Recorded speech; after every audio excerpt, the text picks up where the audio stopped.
ኢኮኖሚው አለ። የኢትዮጵያ አደጋ ስጋት ምላሽ ፈንድ ጽህፈት ቤትን ለማቋቋምና የሚሰበሰበውን የፈንድ ገቢ መጠን ለመወሰን የወጣ የሚኒስትሮች ምክር ቤት ደንብ ቁጥር 576/2018 ገቢራዊ መሆን ጀምሯል። ዋና መስሪያ ቤቱን አዲስ አበባ አድርገው እንዳስፈላጊነቱ በሀገሪቱ ሌሎች ስፍራዎች ቅርንጫፎች ሊኖሩት ይችላል የተባለው የፈንድ ጽህፈት ቤቱ የኢትዮጵያ አደጋ ስጋት ምላሽ ፈንድ ጽህፈት ቤት በሚል ራሱን የቻለ የህግ ሰውነት ያለው የፌዴራል መንግስት አስፈጻሚ አካል ሆኖ ነው በደንቡ የተቋቋመው። የኢትዮጵያ አደጋ ስጋት ምላሽ ፈንድ የገቢ ምንጭና የማሰባሰቢያ ምጣኔ በደንቡ የተቀመጠለት ሲሆን ከነዚህ መካከል የዲጂታል ባንኪንግ አገልግሎት ተጠቃሚዎች በእያንዳንዱ የግብይት ወቅት አሊያም ገንዘብ ሲያስተላልፉ ከሚከፍሉት የአገልግሎት ክፍያ ላይ የሚሰበሰብ የ5% ምጣኔ አንዱ የገቢ አሰባሰቡ ስልት ነው። የኢትዮጵያ ንግድ ባንክ ይህን አሰራር ገቢራዊ ካደረጉ ቀዳሚዎቹ የፋይናንስ ተቋማት አንዱ ሆኗል። አስተያየታቸውን ለዶይቼ ቬለ የሰጡ የአዲስ አበባ ከተማ ነዋሪ አንድ የባንኩ ደንበኛ ከቅርብ ቀናት ወዲህ በእያንዳንዱ ግብይት ወይም ገንዘብ የማስተላለፍ አገልግሎት ላይ የተሰላ ለአደጋ ስጋት ፈንድ የሚቆረጥ ገንዘብ እየደረሰን ነው ይላሉ። የባንኩ ለአገልግሎት የሚቀበለው የሰርቪስ ቻርጅ አለ። ከዛ ከሰርቪስ ቻርጅ ላይ 5% ተጨማሪ የሚያስከፍለው ባንኮች የአገልግሎት ላይ የንግድ ባንክ ተጠቃሚው እጅግ አነስተኛ ክፍያዎች ካልሆኑ በስተቀር በንግድ ባንኩ በኩል እየተፈጸሙ ከሚገኙት ሁሉም ግብይቶች የአደጋ ስጋት ፈንድ እየተቆረጠ እንደሆነ ከየአገልግሎቶቹ በኋላ በእጅ ስልክ አጭር መልእክት እየደረሱን ካሉ መልእክቶች እየተረዳን ነውም ብለዋል። ትራንዛክሽን ሳደርግ በሞባይል ባንኪንግ ሜሴጅ ይመጣል። እዛ ሜሴጅ ላይ ቀድሞ ከነበሩት ቻርጆች በተጨማሪ ለዚህኛው ቻርጅ እያደረኩኝ ነው። ያው ብር ሳስተላልፍም ስልክም እያስፈጽሙም ማለት ነው። 120 ብር የከፈልኩበት የሰርቪስ ቻርጅ ኦልሬዲ 3 ብር ነው። ሰርቪስ ቻርጁ ላይ ነው ቻርጅ የሚያደርገው 3 ብር ስለሆነ የሰርቪስ ቻርጁ የእሱ የ5% ማለት 15 ሳንቲም ማለት ነው። ሰርቪስ ቻርጁ ያነሰ ሲሄድ ያው እንትኑ ኦሚት ይሆናል።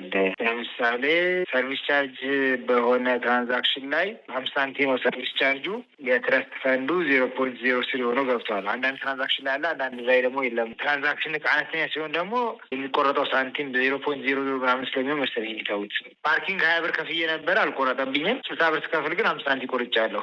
ባንኮች አነስተኛና ጥቃቅን የፋይናንስ ድርጅቶች ከሚሰጡት የብድር መጠን የሚሰበሰብ የ1% ምጣኔ የአደጋ ስጋት ፈንዱ የገቢ አሰባሰብ ሌላው የገቢ ምንጩ ነው። ባንኮች ሰሞኑን ለደንበኞቻቸው በሚልኩላቸው አጭር መልእክቶችም የኢትዮጵያ አደጋ ስጋት ስራ አመራር ኮሚሽን ለባንኮች በጻፈው ደብዳቤ መሰረት ከየካቲት 1 ቀን 2018 ዓ.ም ጀምሮ በሚፈጸሙ ግብይቶች በደንብ ቁጥር 576/2018 ዓ.ም በተጠቀሰው የማስከፈያ ስሌት መሰረት ከደንበኞች ላይ ክፍያዎችን በመሰብሰብ በብሔራዊ ባንክ በተያያዘው የኢትዮጵያ አደጋ ስጋትና ምላሽ ፈንድ ጽህፈት ቤት ሂሳብ ገቢ እንዲያደርጉ ለሁሉም ባንኮች ማሳሰቢያ መሰጠቱን እያሳወቁ ነው። በዚህም ባንኮቹ ከየካቲት 1 ቀን 2018 ዓ.ም ጀምሮ ከሚሰጡት ማንኛውም አይነት መደበኛ ብድር ላይ የሚሰጠውን የብድር መጠን 1% እንዲሁም በሁሉም የባንኮች የዲጂታል ባንኪንግ አገልግሎት ተጠቃሚ ደንበኞች ከሚከፍሉት የአገልግሎት ክፍያ ላይ 5% እየጨመረ የሚሰበስብ መሆኑን አሳውቋልም። አስተያየታቸውን በዚህ ላይ የሰጡን የባንክ ደንበኞችም ይህንኑን አረጋግጠዋል። ወደ ብድር አገልግሎት ሲኬድ የብድር ሰጠውን አማውንት 1% ነው። የአደጋ ስጋት ምላሽ ፈንድ ጽህፈት ቤትን ያቋቋመው ደንብ የገቢው ምንጭ አድርጎ ካስቀመጣቸው ተቋማት ሌላው የቴሌኮሙኒኬሽን አገልግሎት ሰጪ ኩባንያዎችን ነው። በዚህም መሰረት ኢትዮጵያ ውስጥ የቴሌኮም አገልግሎት እየሰጡ የሚገኙት ኢትዮ ቴሌኮም እና ሳፋሪኮም ኩባንያዎች ለድምፅና የኢንተርኔት አገልግሎት ከሚያስከፍሉት ክፍያ 5%ውን ለአደጋ ስጋት ፈንድ ጽህፈት ቤት የማሰባሰብ ኃላፊነት ተጥሎባቸዋል። ኢትዮ ቴሌኮም ለዚህ ዓላማ የሚያሰባስበውን ክፍያ በሚሰጣቸው አገልግሎት ላይ መጨመር ጀምሯል ያሉን አንድ የኩባንያው ደንበኛ በዚሁ ምክንያት የተጨመረባቸውን የገንዘብ መጠንም ገልጸዋል። ወራዊ ፓኬጅ ላይ ጭማሪ ከማድረጉ በፊት 240 ነበር አይደል? ጭማሪ ሲደረግ 399 ሆነ። ከ399 በኋላ የአደጋ ስራ አመራር ቦርድ ክፍያ ተብሎ 425 ብር 399 የነበረው 425 ብር ነው። አሁን እኔ ባለፈው ወር ስሞላ 399 ነበር። አሁን በዚህ ወር ደግሞ ስሞላ 425 ብር። ግን ለምን እንደሚቆርጥ አሳውቋል? አላሳወቀም። በፌስቡክ ፔጁ የአደጋ ስጋት አመራር ጭማሪ ማድረጉን ይላል። እዚህ ጋር ቼክ ስናደርገው 26 ብር ተጨምሮ ሌሎቹም ፓኬጆች ላይ እንደዛ ደረሰኙ ላይ ሲቆረጥ ይሄን እንደ ባንኮች ይሄን ያህል ፐርሰንት ለስጋት አመራር ቦርድ ብሎ እንትን የለውም፣ ደረሰኙ ላይ የለውም። ጭማሪ ግን አለው። በሀገሪቱ ከፍተኛ ሀብት የሚያንቀሳቅሱት እንደ ባንኮች ያሉ የፋይናንስ ተቋማትና የቴሌኮም ኩባንያዎች የአደጋ ምላሽ ፈንድ ጽህፈት ቤት ለሚያሰባስባቸው የአደጋ ጊዜ በጀት መመረጣቸው እቅዱን በቀላሉ ተፈጻሚ ያደርገዋል ሲሉ አስተያየታቸውን ለዶይቼ ቬለ የሰጡ ደግሞ የገንዘብ አስተዳደር ባለሙያው ዶክተር አብዱል መናን መሐመድ ናቸው። ባንኮች በሚሰጡት አገልግሎት ላይ 5% ሲል ለምሳሌ ክፍያ አገልግሎት ላይ በሚሰጡ 5% በጣም ለባንኮቹ ቴክኖሎጂውም አላቸው። በዛ ላይ የተሻለ አሰራር ያላቸው ተቋማዊ ስለሆነ ቀላል ነው። ቴሌንም የወሰድክ እንደሆነ እንደዚህ ቀላል ነው እና ለመተግበር ብዙ ችግር ላይ ገጥመው ይችላል። አሁን መንግስት ራሱ ራሱ ዴሊቨሪ የመረጠው ቻናል ቀላል የሆነ መንገድ ነው የመረጠው። የኢትዮጵያ አደጋ ስጋት ምላሽ ፈንዱ የገቢ ምንጭ አድርጎ ከተቆማቸው አቅጣጫዎች ሌላው ከሰራተኞች ወርሃዊ የደሞዝ ገቢ ላይ የሚቆረጥ ነው። በዚሁ መሰረት አዲስ አበባ ከተማ አስተዳደር ወደ ስራ በመግባት ከሰራተኞች ለፈንዱ ተቆራጭ ማድረግ ከጀመሩ የመንግስት ተቋማት ተርታ ተሰልፈዋል። አስተያየታቸውን የሰጡን አንድ በአስተዳደሩ ስር የሚተዳደር ተቋም ሰራተኛ ባለፈው ወር ጀምሮ ተፈጻሚ ሆኗል። ባለፈው ወር ደሞዝ ቆይቶ ነበረ። ለዛ ነው የቆየው አሉ። 0.5% ነው እንደ ሀገር ነው። አዲስ አበባ ግን በቃ ቆርጧል። አሳውቆ ነበር ለሰራተኛ ወይስ? አዎ እኛ ጋር ግን ተጽፎ ነበር።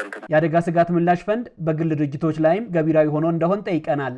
በአንድ የግል ድርጅት ላይ የፋይናንስ ባለሙያ መሆናቸውን የገለጹልን አስተያየት ሰጪ የለም የግል ድርጅት ላይ ደሞዝተኛው ግን አንደኛ ኢንካም ታክስ 35% ትከፍላለ፣ ፕላስ ደግሞ 7% ፔንሽን ትከፍላለ፣ ወደ 40% ማለት። ከዛ አሁን እኛ ጋር ደግሞ ሌበር ዩኒየን የሚል ሰራተኛ ማህበር ምናምን ለማህበሩ ሌላ የገቢ ምንጭ ስለሌለው 1% አለ ኮንትሪቢዩሽን ማለት። ከዛ ደግሞ ፕሮቪደንት ፈንድ አለ ወደ 2 ነው ምናምን %። ከዛ አሁን እንደገና ይሄንን ሲል ባዶጃችን የቀደስን እንኖር። እንደ ባለሙያዎች አስተያየት መንግስት ወደ ተቋማቱ ያመጣው የአደጋ ስጋት ምላሽ ፈንድ ገቢን የማሰባሰብ ስልት ከውጭ እርዳታ መመናመን ጋር የተያያዘ አስገዳጅ ጉዳይ ነው። የገንዘብ አስተዳደር ባለሙያው ዶክተር አብዱልመናን መሐመድ የውጭ እርዳታ በጣም ሲግኒፊካንትሊ ቀንሶበታል። በይበልጥ እዚህ ዶናልድ ትራምፕ ከመጣ በኋላ ከዩኤስአይዲ ጋር የተነሳው ነገር የምናውቀው ነገር ነው። ድርቅ በሚከሰትበት ሰዓት፣ ወረርሽም ሊሆን ይችላል፣ ሌሎች አደጋዎች በሚከሰትበት ሰዓት ሪሶርስ ያስፈልግሃል።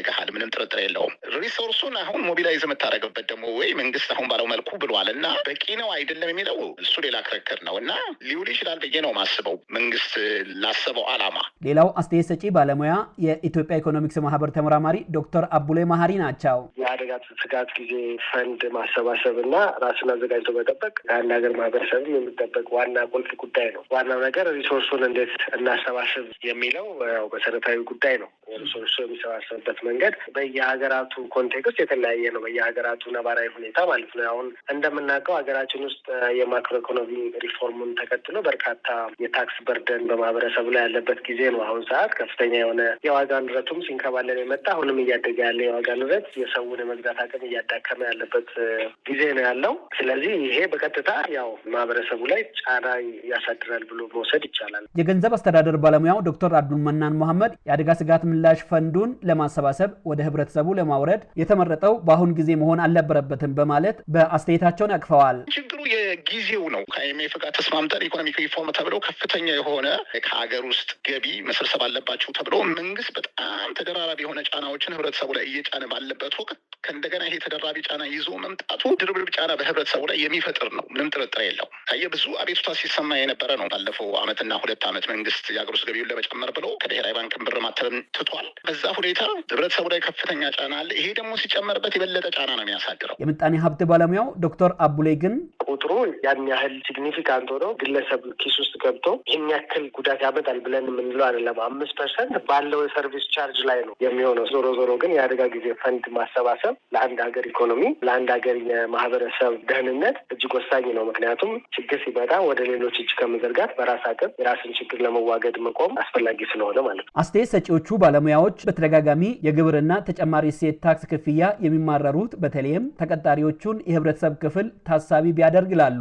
የባንክ አገልግሎት በአሁኑ ሰዓት ማይጠቀም የለም በምትልበት ደረጃ ተደርሷል አይደለም። የዚህ ቴሌ አገልግሎት ማይጠቀም የለም የምትለው ደረጃ ተደርሷል አይደለም። እና ሁሉንም ህብረተሰብ ክፍል የሚነካ ነው። ግን የተወሰነው ግን እንዳልኩ ተቀጣሪ የምትለው ህብረተሰብ ክፍል በሁሉም በኩል ነው የምታገኘው። ታክስ ከፍተኛ ሁኔታ ይከፍላል፣ ተጨማሪ እሴት ታክስ ይከፍላል። አሁን ደግሞ በዚህ ስትመጣበት ደግሞ ኑሮውን በጣም ነው የምታናጋው እና በተቻለ መጠን ሰፊ ኮንሰልቴሽን ቢደረግበት ጥሩ ነው ባይ ነኝ። የሚሰበሰበው ገንዘብ አንድ ላይ ሲመጣ ትርጉም ያለው ሀብት ስለሚሆን የሀብት አስተዳደር ላይ ጠበቅ ማለት ያስፈልጋል ያሉት ደግሞ የምጣኔ ሀብት ተመራማሪው ዶክተር አቡሌ ማህሪ ናቸው። በአግባቡ የማስተዳደር አቅም የተፈጠረለት ተቋም ያስፈልገዋል። ያ ተቋም ደግሞ በዲሲፕሊን ለሚገባውና ለሚገባቸው ብቻ መድረስ የሚገባውን ነገር ማድረስ የሚችል ከሆነ ሀገራዊ ፋይዳው እጅግ ላቅ ያለ ነው። አድማጮች፣ የዛሬውን ዝግጅት በዚያ በቃን። ከዝግጅቱ ጋር አብሬያቸው የቆየሁኝ ስዩም ጌቱ ነኝ። ጤና ይስጥልኝ።